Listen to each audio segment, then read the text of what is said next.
Dans Unreal Engine 5.4, donc là on est sur une version bêta ou alpha, donc on est loin de la version finale, mais si vous voulez utiliser les nouvelles compétences de motion design, si vous créez par exemple un nouveau niveau, vous n'allez pas avoir l'option d'interface du motion design. Alors pour pouvoir l'activer, c'est très simple, donc vous ouvrez une nouvelle scène comme ça, et là dans paramètres, vous cliquez sur paramètres ici, et vous cliquez sur plugins ici. Donc là on se retrouve avec tous les plugins que l'on peut activer, ou que certains sont déjà activés, d'autres désactivés. Et là dans le moteur de recherche ici, vous écrivez motion.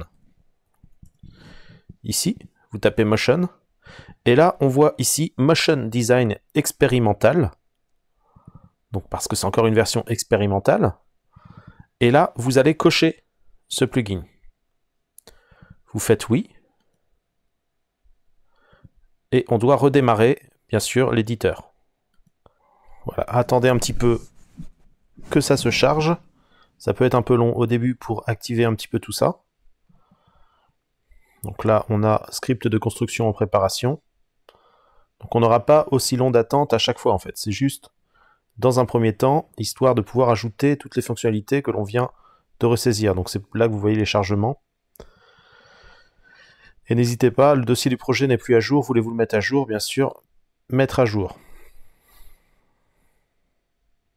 Donc on attend un petit peu que tout ça doit être activé, doit être mis à jour.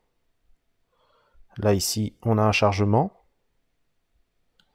Et là ça y est, maintenant je peux déjà agir sur mes fenêtres ici. Donc si je reclique sur Motion, si je retape Motion, vous voyez que le Motion Design est bien activé maintenant. Et vu qu'on a redémarré l'éditeur, donc ça va fonctionner.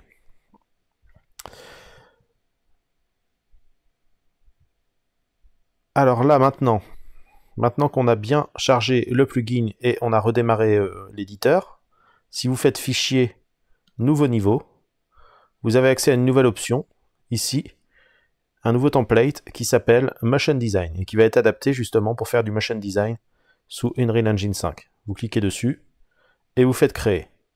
Ça va vous créer un niveau, un level, dédié au Motion Design. Donc vous attendez le chargement. Et là, ça y est, on se retrouve dans quelque chose qui ressemble à un éditeur de montage vidéo ou d'effets spéciaux, avec des petites animations qui sont déjà actives malgré que nous ne sommes pas en mode lecture. Et donc voilà, déjà, pour activer votre interface de Motion Design, pour pouvoir explorer les nouvelles options d'Unreal Engine 5.4 pour le Motion Design. Et on verra peut-être ça très bientôt dans d'autres vidéos, donc restez à l'écoute, abonnez-vous, partagez, likez, postez des commentaires, tout cela m'aide justement à faire progresser la chaîne et vous donnera plus de chances justement d'avoir du nouveau contenu pour vous à votre disposition. Donc je vous dis à très bientôt et encore merci.